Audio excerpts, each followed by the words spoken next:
How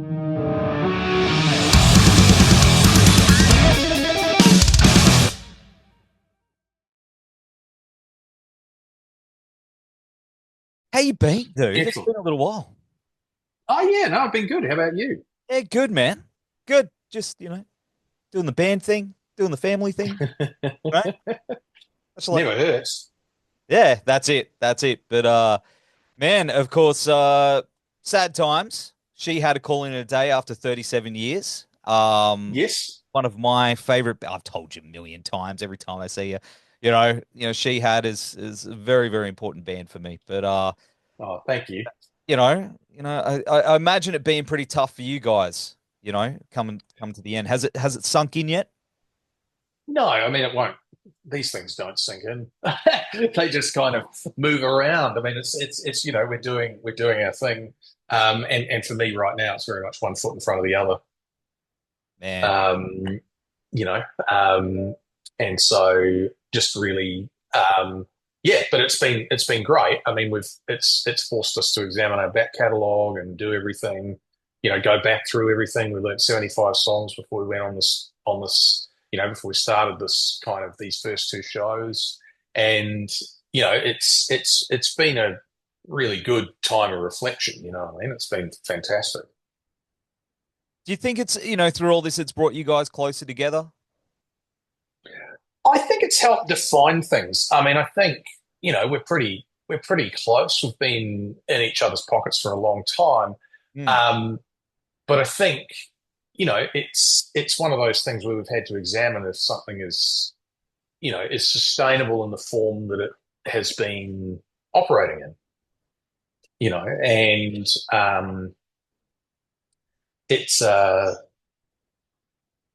it's it's been something that we've had to examine and kind of go, look, we've got every time we step into a room together to write music, it feels fantastic. Every time we walk on stage, it feels fantastic. Um, and we all love each other very much, like brothers. But it's more to do with people's time and energy and being able to commit to the level of involvement and work that it takes to maintain that kind of ongoing narrative for Shihad and to produce work and to perform at a level that matches what we've built thus far. Is this So I think it. oh, Oh, sorry. sorry. Sorry. You continue. Sorry. Oh, I was just going to say it just means that in being able to continue that, I think we all view Shihad as this entity that sits between the four of us, and we want to make sure that that entity maintains its respect and our own kind of reverence for that process and what it does. So we don't want to shortchange it, and I think that that's why we elected to come to a point where we're going, okay, it's time for us to move on, and time for us to leave it in place and to rest it, and to and to honor it. Definitely going out on a high note. You know what I mean? On your own terms. Yeah, it's been. I mean, look, the response has been amazing. It's been beyond what we had planned for or expected. Um, but it's wonderful. It's wonderful to see this kind of come back, and it reminds you of what you've built and what you appreciate. And yeah, it's been a magnificent beast to be a part of. 37 years, it's a lifetime. Absolutely, man. And is this definitely it? No one-off shows or Kiss reunions or holograms or or anything like that? Is it the final? Well, I mean, right now we cannot see a way to make it work that holds the respect that we have for it. I think that with all of those things, it's very much. I mean, we've been doing it for 37 years. If there was a way to continue it in its current form and to kind of continue it as it goes, we would not be having this conversation. Yeah. Do you know what I mean? And so it feels very certain from my end. But I mean, life changes. It's like you can never. I don't think you can ever rule anything out. But this feels very, very, very, very certain at my end. I mean, the shows have been selling out like crazy. I mean, you just had Yeah, some extra smaller venue shows that are playing like Pacifier and General Electric in full, which is nuts. Um, yeah, how is the set list shaping up for these shows? Are you going to be digging deep into the catalog as far back as like yeah, Burn and Killjoy and yeah, stuff like that? absolutely. So what we've done is I was talking before Christmas, we rehearsed, and it was like we did 75 songs, and that was exploring, what are those, going back through everything, kind of going, okay, there's certain albums that really make sense as a whole piece, and then there's other pieces of work that don't really necessarily hang together as an album or aren't as coherent as an album, but have certain songs that define that piece of work. So what we did is we learned some of the albums, and then we picked out the kind of the cornerstone tracks of certain periods. So every album within the set list is represented, and it'd be represented by a minimum of, obviously a minimum of one, but roughly two tracks per album we're going to run through. But there are certain pieces of work that, say, like the General Electric, where there's a bit more of that material that has been important to us in the audience. So we stretch that out for those other albums, you know what I mean? So they get a bit more of a hearing. And what we've done is we've gone, we've got a limited time within our set. It runs anywhere from 90 minutes to 2 hours, but we've gone, so for each album where we're only doing, one or two tracks, we may have about 4 or 5 tracks that we're going to entertain. So we've learned all of them. And so we're just swapping them out depending on the night. We've just got, we move over, say about a quarter to a third of the set list will be revolving and shifting up every night. Is there a song that you're going to be misplaying the most? It's always physical, and there are certain songs that have a physicality. So like Think You're So Free, or, the General Electric, or Five Eyes Off Five Eyes is a great track to just cruise on as a drummer. Wait and see. Lots of tracks that have physicality, but also have that kind of audience ability for an audience to really work with them, or have these big, dumb, powerful moves that allow lighting and sound to do their thing with them. So those are the tracks that I really love. They really kind of get the walls moving, and so I will miss them. It's like a physical feeling. So yeah, it's like it's a really, I mean, it is powerful to kind of be in the cockpit of the drum throwing, and to be able to kind of drive that with an audience, and kind of keep something balancing when it's kind of could come off the rails at any second, and to just keep that balance the whole way. And you realize that's part of the art form, what you're doing, and that's what's so exciting about it. Like, right, John calls it riding a dragon. It's kind of like that. That's pretty much it. Well, I've seen you guys so many times. I've never seen the wheels come off every single time. Oh, I have. Yeah, but But it's a funny thing, because it's like, we've been kind of, I think, at this point in everything, we're looking for those little improvements in performance, or things that we can do better, and that's always been part of that performance thing. It's really good to be a part of all of that. Yeah, it's really good to kind of like continually look to improve Shihad's show, and I recognise that there's aspects of Shihad's show now that are probably tighter and more together than they ever have been, and that's part of how to leave it in that place where it's like really strong.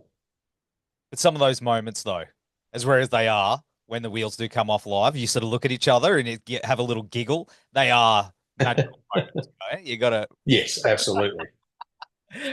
But of course, mentioned before, bands are like a brotherhood, and some days it'll test you, and the other days it'll bring you closer together. In the 37 years that you guys have been together, can you pinpoint any of those moments where it was extreme cases of both that sort of strengthen you in the end? Oh, I think there are many things, and this when you have a career like that, it's highly dynamic, and you also find that there are certain things that happen or opportunities that happen that are not necessarily that seem amazing at the time, but don't necessarily play out well. And likewise, there are things that are negative, or perceived to be negative at the time, or feel really heartbreaking or tough, that actually play out another way and kind of give you something. Um, it's it's interesting insofar as we look at um, things like making an album that allows us to stretch our legs creatively and explore things, and perhaps shock your kind of listener base as to what you're doing stylistically, and you kind of go through that, and you find that you don't sell as many, you don't sell tickets, and that you get bad reviews, and people don't like it, but it allows you to kind of try out these things, or to fully realize things that you haven't had an opportunity to, and then that comes back and allows you to do something much more focused. But you've got this, you've got what else you've explored and brought to the table as a new world to inject in. So I think that you're constantly in a dialogue with your own influences and with each other and your audience throughout the way, and you see a piece of work that may fail or may not hit the way you expected it to, often leads you to find something that will work and will connect. And, I kind of go back to the idea that a lot of times those cornerstone albums that we've done, say like the General Electric, you can't have the General Electric without the Fish album before it, or the self-titled album before it, which was a rudderless album conceptually. It's like we're all trying all these different things. We always call it the Fish Pizza, that album, because it's like, it doesn't arrive at a singular conclusion throughout it, but it contains to this day, our biggest track. But being able to do that album mixed with the kind of like the harder, more metal alternative influences of our earlier work allowed the General Electric to come into focus. You know what I mean? So those are all those pieces of work that you bring with you into the next project all the time. And things like Five Eyes and Old Gods, much kind of like more brutalist in terms of its kind of aesthetic, and tougher in terms of the kind of approach that they have. But that comes from exploring things. And Beautiful Machine adds up to Five Eyes, you know what I mean? Sometimes you've got to go the other way to get it. So it may seem, that one thing's one way and the other thing's another, but it always kind of works itself out if you stay on the path. That's really it. And I think that's where this is arrived at, is that the ability to have everyone on the path and continue that kind of dynamic isn't really sustainable at this point. I will say though, those last two albums are fucking incredible. Thank you. I love that you just guys, you came back and went, you know what? Have something a little heavier and meatier and chunkier and groovy. And man, they were like off that are just absolute pit smashes, mate. I love those albums so much. Man, so good. So good. Thank you. As I mentioned before, Shihad's been incredibly influential to me and inspired me throughout the years in my own journey as a musician. And, I found your music has been a friend to me in some really heavy times, man. And have you had interactions with fans over the years or maybe one in particular that has changed your life, where your music is connected with them so deeply?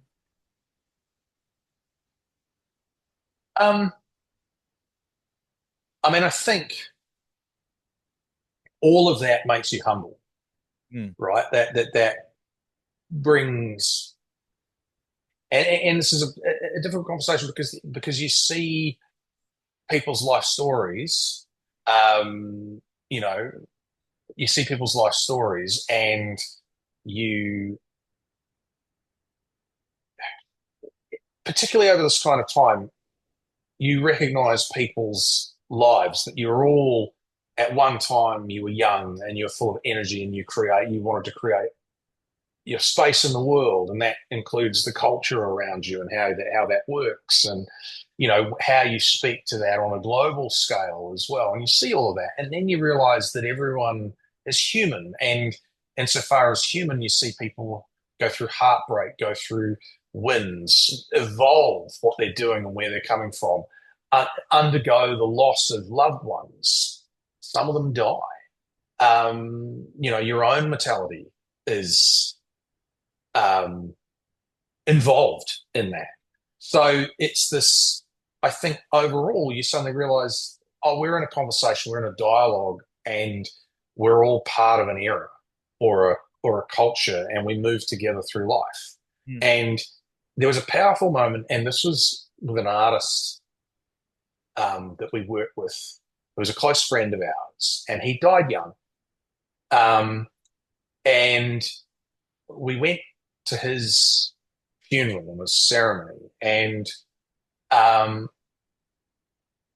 they played Fade to Black by Metallica.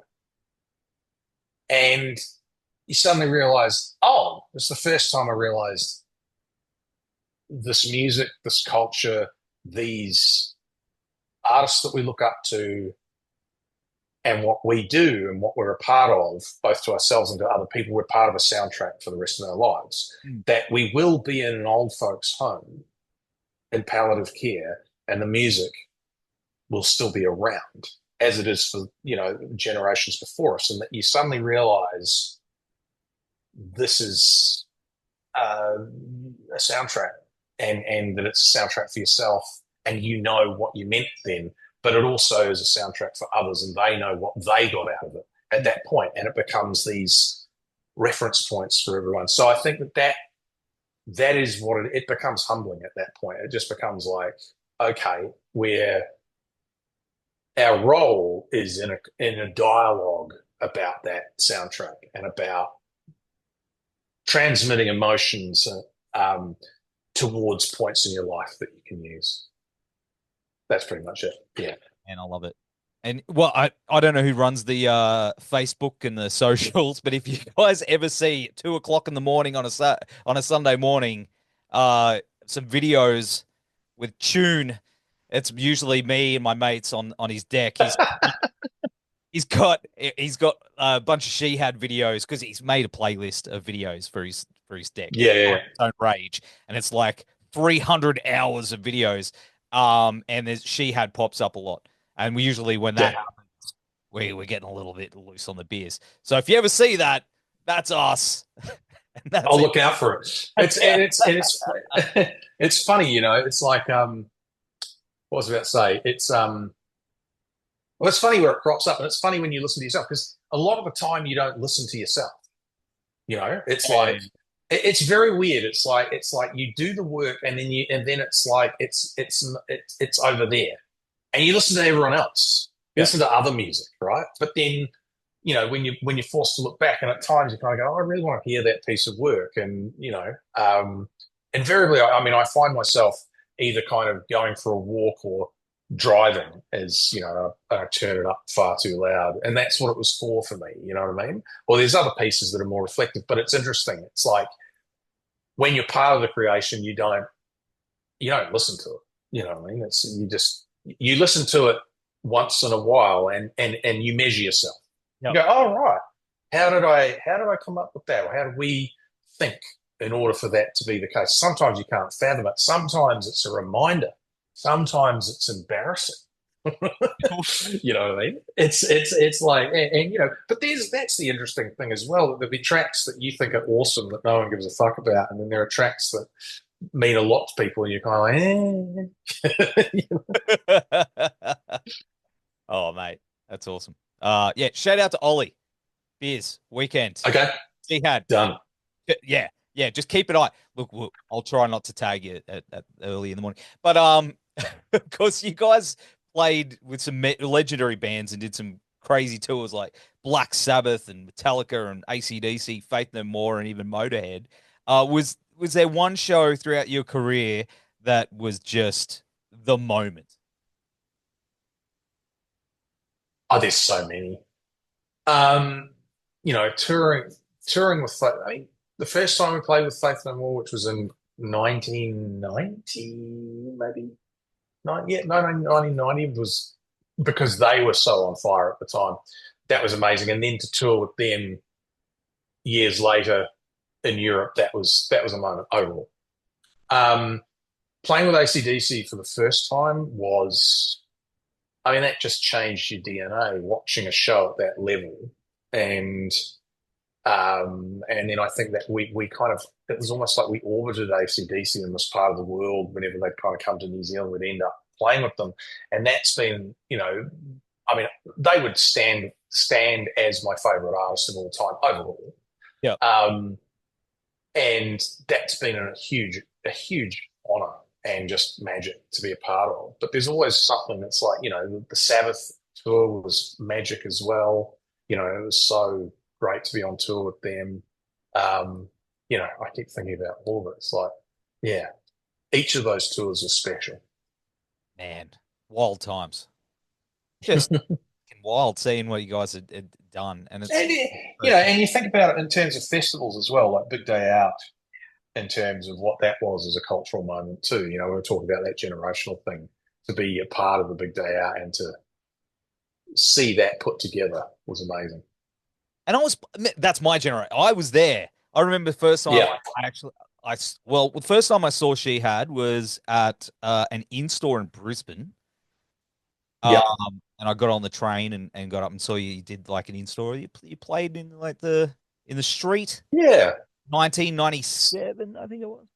But that sounds about right. We were kind of doing anything we could back then. And it was kind of fun, you know what I mean? It's like, and we very much were like an artist where within reason. And actually at times I look back and go, actually, we possibly pushed ourselves in silly directions at times. It was hand to mouth existence, but we would basically do anything. If you told us to play an in-store and at lunchtime and then do a radio interview at dinner time and then do a show at 11 o'clock at night and then drive 8 hours to the next town, we'd do it. That was it. We were pretty determined. Didn't mean it make it easy, but we'd always do it. Made it happen. But mate, yeah, wild times, man. Wild times. But what's your plans after the tour? Is this the final Shihad release? You got more on the way to wrap things up? Things in the vault? Oh, I think we got. Yeah, look, we'll see what comes out of that. But in terms of the next projects, I'm just like, I'll find out. I think the thing is that Shihad's always had a claim on our time and ability to do other things. So that means that there's going to be some open real estate in my time and focus. So I'm looking forward to seeing what will come out of that. Well, if you want to play some thrash or death metal, give me a call.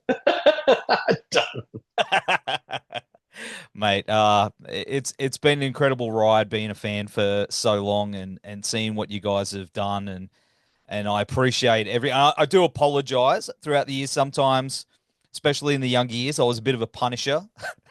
Could get you to sign. Don't worry about that. I'd be like, sign this and but But we've all been fans too, so don't it's that that's just part of the dialogue. It's not a thing, man. Like, please don't ever think that was an issue. Oh man, there's been times where I look back and I was like, I could have just chilled the fuck out a little bit. Yeah, but you're young and you're fucking into it, so who cares? everything was Shihad. But brother, thank you so much again for hanging out. Thank you. Again. Can't wait to see you in Brisbane at that last show. It's gonna be fucking so good. Thanks, brother. We'll see you there. Yeah, man. All right. I'll see you soon. Mate. See you soon.